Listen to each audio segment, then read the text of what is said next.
para sa tapat na lingkod. No? Galing po sa aklat ng Marcos chapter 1, verse 14 to 15. Konting historical background lang po. No? Si Jesucristo po ay inihanda para sa kanyang ministeryo sa lupa sa tatlong espesyal na paraan. Okay? Hinanda siya spiritual, emotional, at physical. He was anointed by the Holy Spirit para sa gawaing pinadala sa Kanya. So, ang binasa po natin ngayon ay nagpapakita po kay Jesus sa simula ng Kanyang ministeryo sa Galilee. Ang dalawang versikulong ito ay nagpapakita ng tema ng ministeryo ng ating Panginoong Jesucristo. And naniniwala po ako na after nyo po itong marinig, marirealize nyo kung gaano kabuti ang ating Panginoon para po sa bawat isa sa atin. Habang si Jesucristo po ay nasa lupa, marami siyang kamanghang-manghang bagay na ginawa. Sino nakakaalala? Unang pinakain niyang napakaraming tao gamit lamang ang konting tinapay at isda. No, kaya mga Saturday schooler, huwag niyong kakalimutan yan dahil ilang beses natin narinig yan sa ating lesson. Then, pinagaling niya ang bawat uri ng sakit na may isip natin, lalong-lalo na po yung keto. Diba? Pinagaling niya yon. Nagpalayas din siya ng mga demonyo at niligtas ang mga tao mula sa kapangyarihan ni Satanas. So, ilan lamang yan sa mga ginawa ng ating Panginoon nung nandito siya sa lupa. And sa paglalakbay niya patungo sa krus, pinuno ni Jesus ang kanyang mga araw ng paglilingkod. Ang pangunahing layunin niya habang naglalakad patungo sa krus bago siya ipako doon ay upang luwalhatiin ang kanyang Ama sa pamamagitan ng kanyang ginawa. And this time, kahit bumabagyo, kahit alam naman natin na ang hirap na ng sitwasyon, no, minsan natatakot na tayo sa bagyo, wala pong ibang nais ng Diyos na gawin natin ay ang kilalanin siya bilang ating personal na tagapagligtas. Amen po ba? Huwag na huwag niyong kakalimutan na ang mensahe ng bagyo na yan ay para sa atin na manatiling tapat bilang isang lingkod ng ating Panginoon. Amen. Kaya naman ngayong umaga, iadaan po natin ang ating mga puso sa mensahe ng Diyos na mangungusap sa atin. Amen. Bago po tayo dumako doon, let's bow our head and let's pray. Father God, tunay nga po na dinadakilan namin at sinasambang yung tunay at dakilang pangalan. Salamat po sa mensahe ng iyong salita. Salamat po sa aklat na ito na nagbibigay sa amin ng buhay. Gayon din, Panginoon, dalangin namin as we study your word ay mangusap ka sa amin. Dalangin namin na maramdaman namin ang iyong dakilang presensya sa mga oras na ito. Panginoon, wala po kami ibang nais kundi maramdaman namin ang iyong kabutihan at ang iyong dakilang pag-ibig. Maraming salamat po, Panginoon. And we pray na yung mga kasama namin, kung sakaling meron mang paparating pa, ingatan niyo po sila, dali na ligtas sa lugar na ito upang makasama namin. Ganun din sa aming Daughter Church sa Pasig na ongoing po ang kanilang worship service. We pray, i-anoint mo ang bawat isa doon na maramdaman ang iyong dakilang presensya. Maraming salamat po. At sa akin po, sa iyong mensahero, dalangin ko po na Panginoon ay itago mo ako sa iyong likuran at ang pagpapala mo ang siyang aming makita sa kalagitnaan ng bagyo at sa kalagitnaan ng aming pagsasamba sa oras na ito. Maraming salamat po, Panginoon. Salamat po ito. Kung aming dalangin sa pangalan ng Jesus. Amen. Ang mensahe para sa tapat na lingkod. Ano man ang sitwasyon natin ngayon, mga kapatid, sa ating spiritual na paglalakbay, kailangan nating marinig ang mensaheng ito. Okay? Kung naliligaw tayo, ang mensahe kong ito ay maaaring magturo sa atin patungo sa kaligtasan. No? And kung lumalamig tayo, ang mensahe kong ito ay maaaring magdala sa atin ng panunumbalik ng init ng ating pananampalataya. Okay? Kaya umaga, pag-uusapan natin ang tatlong dahilan kung bakit. Okay? Una, ang kanyang panimula ng mensahe. Ang panimula ng kanyang mensahe na makikita natin sa verse 14a. Ano sabi doon? Ayun ba talaga? Ayun ba talaga? Nagtampo na. Sige. Pakicharge nga muna kaunti. Pero okay ba yan? Okay? Ang panimula ng kanyang mensahe. Okay, point number 1 tayo, Ate Ellen.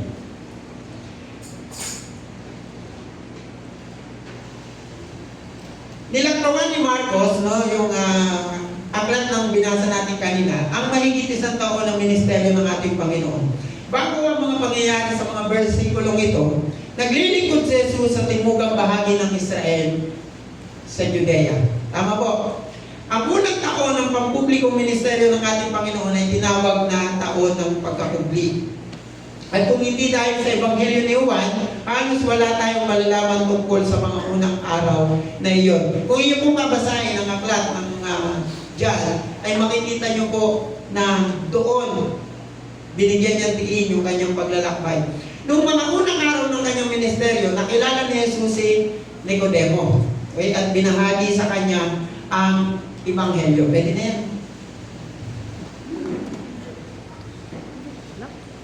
Maraming salamat. Sana ko naman na. Talaga.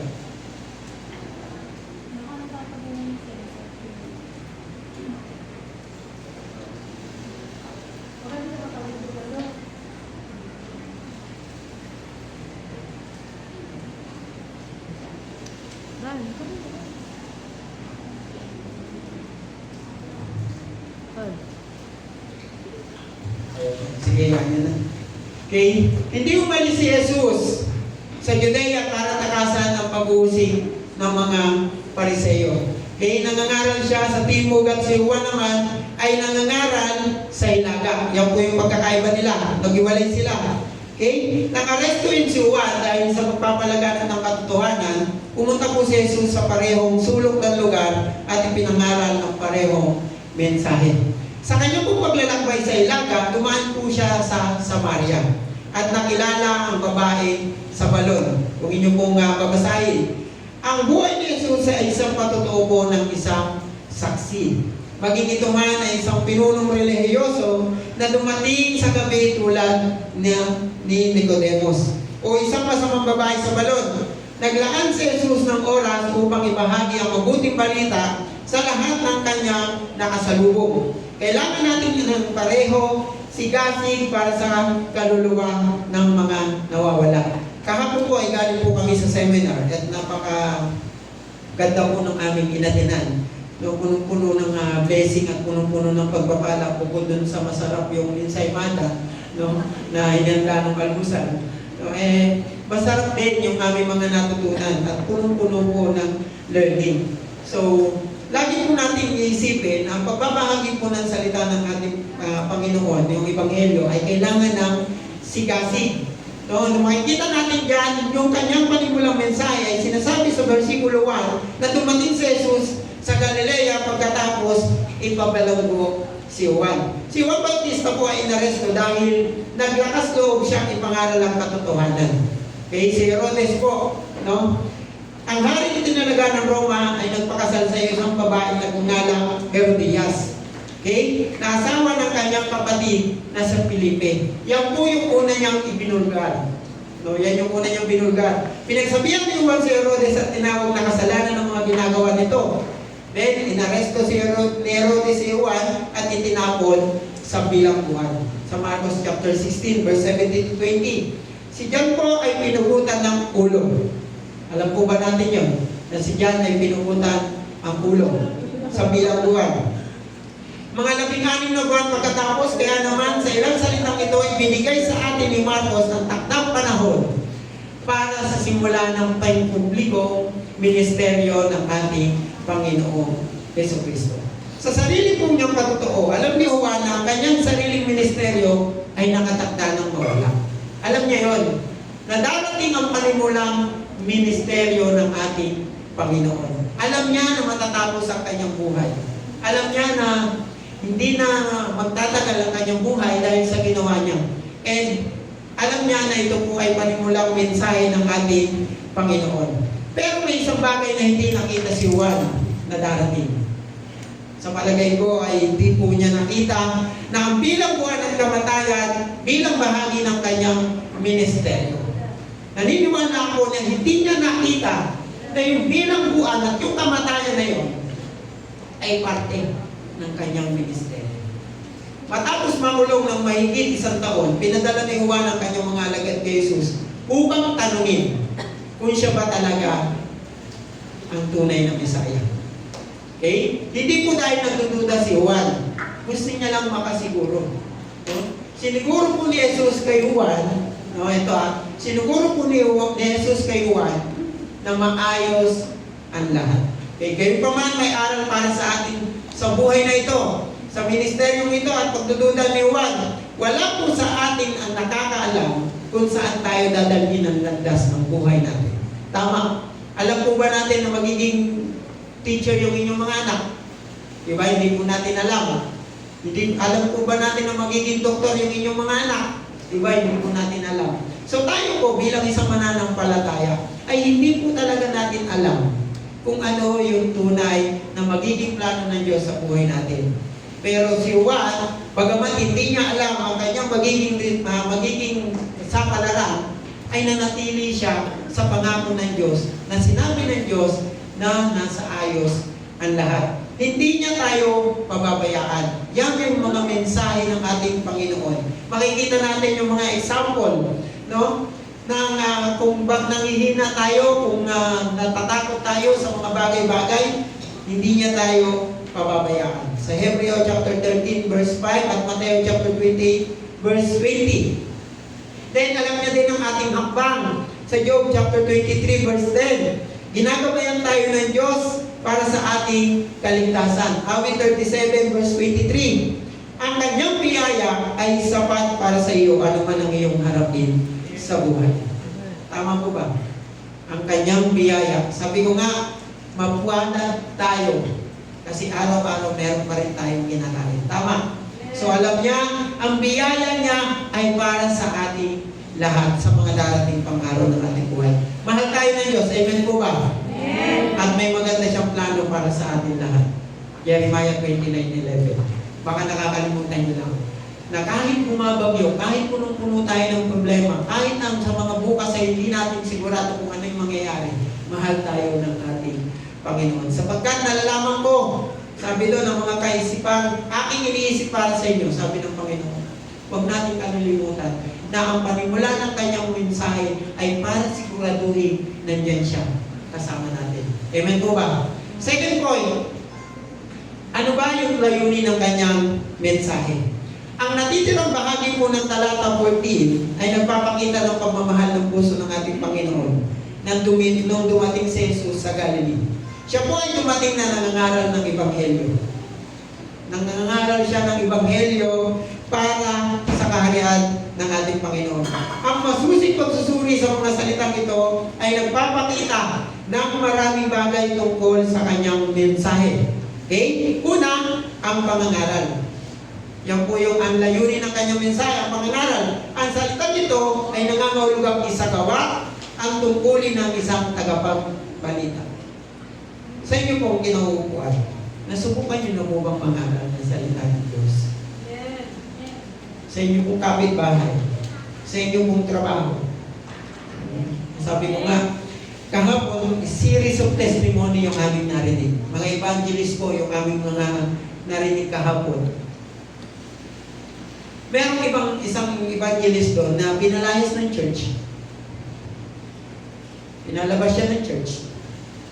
No? And then doon nag-start yung kanyang pagiging evangelist. Sa evangelist po, sila yung nagbabahagi ng salita ng Diyos sa kalye. No? Sila yung nag-start. Kumbaga, tayo po bilang isang mananampalataya, hindi porket umalis na po tayo ng church, lumabas na tayo ng church, nakaranas tayo ng bagyo, ng paghihirap, ay mananatili na lang tayo tikom ang bibig. Sabi nga kahapon ng evangelist daw, hindi dapat nakaganon. Dapat daw nakaganon. Hindi takip ang bibig, pagkos nagsasalita ang kanyang bibig, ang nilalabas ay ang mensahe ng ating Panginoon. Mga kapatid, ang pangangaral po ang pinakalayunin ng kanyang mensahe. Pangalawa, ang Ebanghelyo. Ang salitang Ebanghelyo po ay nangangahulugang magandang balita. Magandang balita kung ipinapahayag nito ang salita ng Diyos. Ito po ay isang mensahe na kailangang ipangaral, pakinggan, at sundin.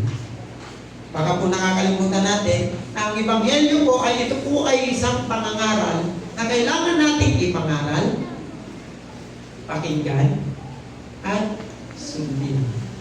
Nakuha niyo yung point? Hindi lamang po ito dapat marinig natin.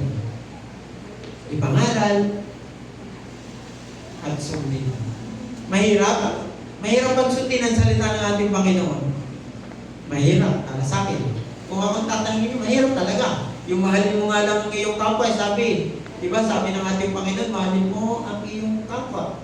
Gaya ng iyong pagmamahal sa akin. O mahalin mo ang iyong kaaway. Gaya ng iyong pagmamahal sa akin. Di ba?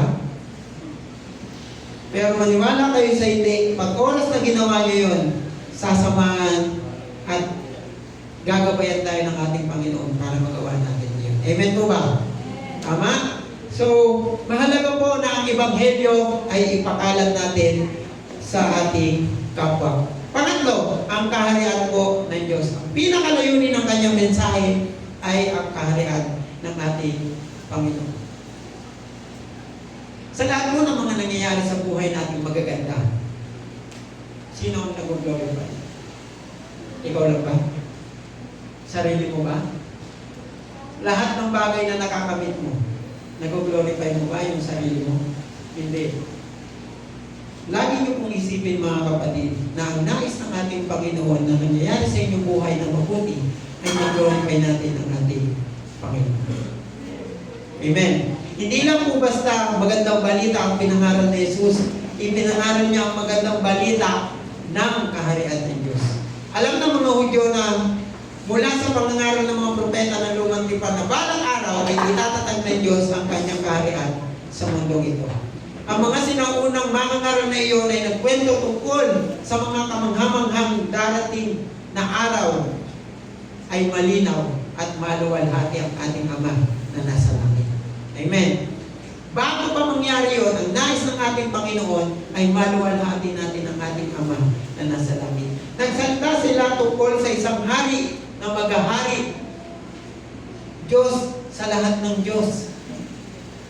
Yan po ang tunay na mensahe ng ating Panginoon. Pangapat, ito, napakaganda nung kaninang devotion namin at nung pagbuklat ko ng aming Pout Devotion text. Napakaganda ng topic ni Teacher Ice.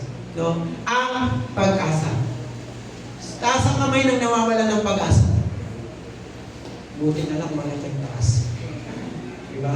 Kasi kung nawawalan tayo ng pag-asa, dumating si Jesus na nagpapangaral ng mensahe ng pag-asa. Amen po ba? Sa mga taong nakulong ng kawalan ng pag-asa. Nung ako po nagkasakit during pandemic, akala ko talaga nung mamamatay na ako eh. Kasi first time ko po undergo ng ganong surgery. Although minor pa lang naman daw yun. Minor pa lang. Pero hiniwa na. Diba? Minor pa lang pala pag hiniwa. So yung iba pala, yung pinaka-major surgery, yung pinapalitan, yung bahagi ng iyong katawan, yung loob, yung internal. So sa akin, minor pa lang. Kasi tinahilan naman. So, ganun po. Nais po ng ating Panginoon, huwag tayong mawalan ng pag-asa sa mga bagay, sa mga problema, sa bagyo na dinadanas natin. Nakakalungkot man isipin kasi merong bagyo na parating. Lagi, malakas. No? Itong bagyong Uwan ay halos doble ng bagyong Yolanda. Kung tutusin. Ganyan din sila natatakot sa bagyong ito. Pero nais ng ating Panginoon na malinawan tayo sa kanyang mensahe na huwag tayong mawawalan ng pag-asa. Diba? Marami tayong prayer request. No? Sino ang nag-pray ng Cebu? Sino yung pinag-pray ang Cebu? Yung prayer meeting, nagawa ba natin ipag-pray ang Cebu? Okay? May nakalagay, bangon Cebu. Diba? Kasi na-wash out. Kahit may yamang tao doon, na-wash out yung kanilang mga ari-arian. Pero, gusto ko yung sinabi ni J.R. Kinyahan. No? Si J.R. Kinyahan po ay isang basketball player na nabiktima ng bagyo. Sabi niya doon, huwag tayo mawalan ng pag-asa. Magsimula tayo ulit. Okay? Ganun ang mensahe ng ating Panginoon. Nais niya na huwag tayong mawalan ng pag-asa sa mga dumarating na pagsubok sa ating buhay. Ano ba ang mensahe niyon ng pag-asa? Matatagpuan ito sa John 3:16. Kung inyo pong babasahin ang inyong mga Biblia, no, hindi lamang po yan patungkol sa pag-ibig ng ating Panginoon. No, kung inyo pong babasahin, baka sabi doon kanina hapon sa seminar namin, Ang John 3:16 daw ay isang greatest love story na hindi kinukwento. Mahilig tayo sa Korean novela, mga love story, kwento dyan. No? Di ba? May mga addict dyan sa K-drama. Mahilig tayo sa mga love story. Pero naikwento nyo ba yung greatest love story na nangyari sa Biblia? Hindi naman yun pag-ibigan ng mag-asawa eh. Pero yun ang pinaka magandang love story na dapat ikwento natin. Okay? Sabi nga, kaya nating magbahagi ng salita ng Diyos sa 3 segundo lang. Pastor, paano? Kalabitin mo yung katabi. Umpisa natin. Kalabitin mo yung katabi mo. Sabi mo lang, Jesus loves you. Ilang segundo? Wala pa? Jesus loves you. Parang 2 seconds. Di ba? Doon pa lang, nagbabahagi ka na ng magandang balita. Di ba? Pag yung katabi mo, problemado. Pag mayroon na mo parang bigat na sa buhay, sumakay ka ng jeep, may makakatabi ka dyan na parang lubok na. Yung papasok pa lang, parang uwian na. Diba? Sumakay ka ng tricycle, may makakatabi ka dyan, papasok pa lang, parang amoy uwian na. Sabihin mo lang, Jesus loves you. Maniwala kayo sa hindi, gagaan yung pakiramdam na. Kung meron man siyang pinagdadaanan sa buhay, kung meron man siyang bigatin sa buhay, maniwala kayo sa hindi, gagaan ang pinagdadaanan. Gagaan yung pakiramdam mo. Na para bang, kilala mo ako Diba? Yung pa lang ang sinasabi mo. Sundan pa natin. Jesus loves you. He died for you. Sabi mo sa katabi mo, He died for you. Doon pa lang, binayaran na yung kasalanan niya. Ewan ko lang kung hindi siya magsisi at manumbalik at kilalanin ng kanyang Diyos bilang personal na tagapagligtas. Okay? Sa mga ganong kasimpleng bagay pa lang, yun ang tunay na layunin ng kanyang mensahe. Ang magbigay tayo ng pag-asa sa ating pagkakas. Amen? Palakpakan niyo po ang ating Panginoon. Yan po ang tunay na layunin ng pag-asa. And pangatlo, ano ba yung kanyang lakas ng ministeryo at mensahe? In verse 15, kung inyo pong babasahin dyan, ang verse 15 po ay larawan ng mensaheng pinangaral ni Jesus, ay mensahe ng pag-asa. Ngunit ito rin po ay mensahe ng pagmamadali. Ano sabi dyan? Dumating na ang tatlong panahon, malapit na siyang maghari. Malapit nang maghari ang Diyos. Sa mga dumarating na bagyo, kalamidad, o etc., kahit ano pang kalatandaan, si Jesus po ay nangangaral para sa agarang pagbabago sa buhay ng kanyang mga tagapakinig. Yan po ang lakas ng ministeryo at mensahe ng ating Panginoon. Dumating na ang tatlong panahon, malapit nang maghari ang Diyos. Ang panilalang nito ay nagpapaiwatig ng pagkaapura. Inaapura na tayo ng ating Panginoon. Minamadali na tayo. Ang pinangakong kaharian ng Diyos ay malapit na. Nararamdaman niyo ba? Na malapit na dumating ang ating Panginoon.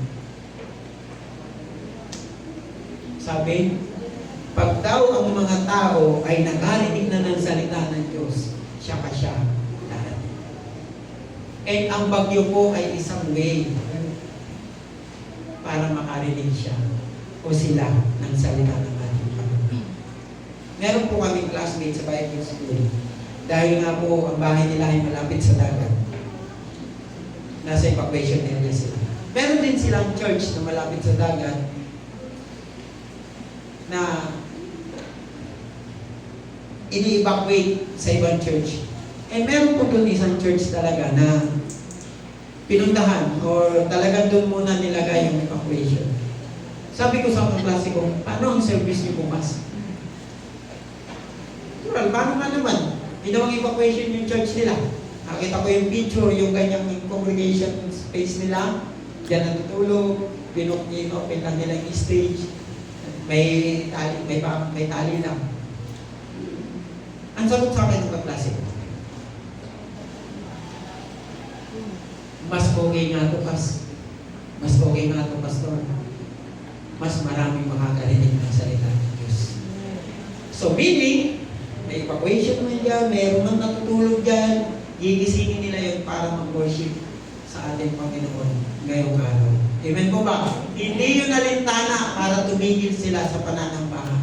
Bagkus gagamitin yun para maging daan, para makarinig ng salita ng ating Panginoon. Yung mga hindi pa nakakarinig ng salita ng Diyos. Amen? So this is the right way, or this is the right time for us to share the word of God. Para mapakita natin ang tunay na lakas na ministeryo ng ating Panginoon at ang tunay na lakas ng kanyang mensahe. Malapit na po ang kanyang pagbabalik. Malapit na. And wala po tayong ibang gagawin kundi sumunod lang at manatiling matatag sa ating pananampalataya. Pangalawa, sabi diyan, magsisi kayo at paniwalaan ninyo ang magandang balita. Ang dalawang parilalang ito ay nagpapakita ng puso ng mensahe ng ating Panginoon. Gaano ka na katagal nagkakasala? Yan ang tanong. Hanggang kailan tayo mananatili sa kasalanan? Hanggang kailan ka makikipagtago-taguan sa salitang pagsisisi? Ano po sabi? Ang magsisi, ang salitang ito ay nagkangahulugang mag-isip. Mag-isip, no? May idea ito ng pagbabago ng isip na nagre-resulta ng pagbabago ng pagkilos. Napakarami pong dahilan o napakadaming kahulugan ng salitang magsisi. Turn away our sin. Pero kung inyo pong iisipin, ito po ay pagbabago ng ating isip. Hindi po natin magagawang talikuran ng ating kasalanan kung ayaw ng ating isip. Kasi ang pagbabago po ng ating isip ay kaakibat niya yung pagbabago ng ating buhay. We are all sinners. Tama. Lahat tayo makasalanan. Kahit ako. Walang kahit ni isang perfecto sa atin. Pero nais niya na magsisi tayo at talikuran ng ating mga pagkakasala. Ang pagsisisi po ay hindi po ang pagkadama ng pagkalungkot sa iyong mga kasalanan. Ang pagsisisi po ay hindi pagbabago ng ugali. Okay? Ang pagsisisi po ay pagbabago ng ating isip para magbago ang ating buhay. Kapag nagsisi ang isang tao sa kanilang kasalanan, nagbabago ang kanilang isip tungkol sa kalikasan ng kasalanan. Tandaan niyo po yan. Ang kasalanan po ay hindi na isang bagay na dapat hangarin, habulin, o yakapin pa. O hindi na rin yan dapat pinapanatili sa ating isip, sa ating puso, sa ating buhay. Ang kasalanan po ay nakikita kung ano talaga ito. Ano ba ang kasalanan para sa inyo? Ito po ay madilim, mapanganib, at nakakasakit sa Diyos. Minsan, hindi na iisip ng tao na ang kasalanan ay ginagamit ni Satan para saktan ng Diyos. Kaya tayo nagkakasala kasi minsan tayo bilang isang tao ay hindi natin naiisip na nasasaktan natin ang ating Panginoon. Ang kasalanan po ay hindi na isang bagay na dapat kinatutuwa natin. Nakakita ba kayo ng magnanakaw na tawa lang ng tawa? Yung sinungaling lang, natawa ng tawa. Yung nagsisinungaling pero nakakangiti pa. Diba? Dapat hindi po tayo natutuwa tuwing tayo ay nagkakasala. Ito po ay nagiging isang bagay na dapat iwasan. Meron lang akong napanood ng viral noong nakaraan. Alam ko naman dito sa inyo. Yung tao gama, brother, sa Antipolo, yung tricycle ba yun? Or Nagalit siya dun sa kaaway, tok-tok, no? Nagalit siya dun sa kapwa niya motorista at binandera niya yung tao gama. Parang masaya pa siya sa ginawa niya. No? Tayo pag nagkakasala, dapat hindi tayo masaya. Dapat nakikita sa atin yung salitang pagsisisi. Okay? Tandaan po natin mga kapatid na ang pagsisisi ay kailangan natin gawin ngayon. Hindi po bukas. Bakit? Kasi bukas possible, magkasala ka na naman. Pwede kang magkasala bukas sa mga darating na araw. Pero kung hindi ka magsisisi ngayon, patong yung mga kasalanan natin. Okay? Magsisi tayo at paniwalaan ang magandang balita. Okay? Ito po ay isang mensahe na nagbabago ng buhay para sa lahat. Okay? Taas ang kamay ng binago ng ating Panginoon. Taas nyo. Kasi naniniwala ako na lahat kayo binago ng ating Panginoon. Bakit? Dati wala kayo rito eh. Wala kayo sa simbahan na ito. Naniniwala ako. Dati wala kayo rito. Pero dahil nandito kayo, naniniwala ko na binago na kayo ng ating Panginoon. Amen? Palakpakan nyo yung inyong mga sarili at itaas nyo yung mga kamay, palakpakan nyo ang ating Panginoon. Ganyan po kabuti ang ating Panginoon para sa ating lahat na nagkakasala. But, kailangan lang natin magsisi at paniwalaan ang magandang balita. Okay, ang tanong, nagsisi ka na ba sa iyong kasalanan? Or, binabalikan mo lang? Inuulit-ulit mo lang? Okay? Mayroon bang sinadyang pagnanais na umiwalay sa iyong makasalanan nakaraan? Okay? Nagtitiwala ka ba kay Jesus? Sa ating Diyos? At sa kanyang tapos na gawain sa Kalbaryo para sa kaligtasan ng iyong kaluluwa? Itong pinakamagandang tanong. Naligtas ka na ba? Amen. Palakpakan naman natin ang ating Panginoon. Okay? Para po sa ating konklusyon, ang mensahe para sa tapat na lingkod ay mensahe ng pag-asa at kaligtasan. Ito po ay mensahe na puno ng pangako, kapangyarihan at pagpapala. Okay? Pero ito po ay isang mensahe na dapat paniwalaan. Ito rin po ay isang mensahe na dapat nating tanggapin. Ito po ay isang mensahe na kailangan ipahayag araw-araw. Nagsisi ka na ba sa ating pong application? Nagsisi ka na ba sa iyong mga kasalanan at naniwala sa mensahe ng Ebanghelyo? Okay? Tinanggap mo na ba si Jesus bilang iyong personal na tagapagligtas? Mag-alala tayo sa nawawalang oras ng ating buhay, sa mga nasasayang nating oras. Mahalaga po ang oras. Magsisi at maniwala sa Ebanghelyo upang tayo ay maligtas. Mga kapatid ko po sa pananampalataya,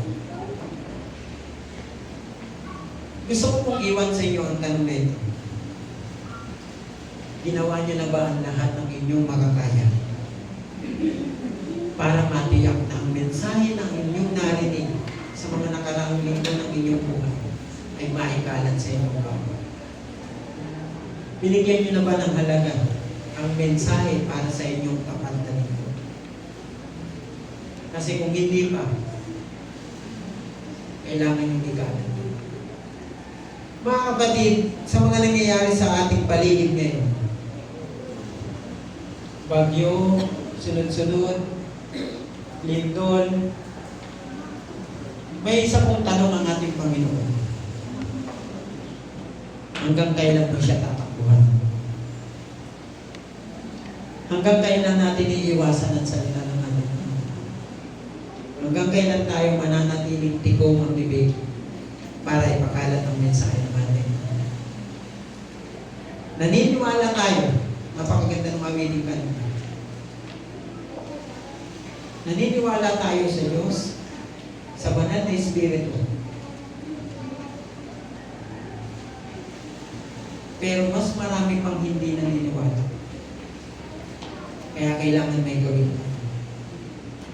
Mga kapatid, iisa lang po ang tunay na mensahe ng ating Panginoon para sa ating lahat. At ito po ay ang ikalat natin ang mensahe ng ating Panginoon. Kung paano po tayo naniniwala na siya ang ating Diyos, maniwala din tayo sa sinasabi niya na kailangan natin pumigay. Para po sa ating responsive song, I would like to ask the praise and worship team to come in front.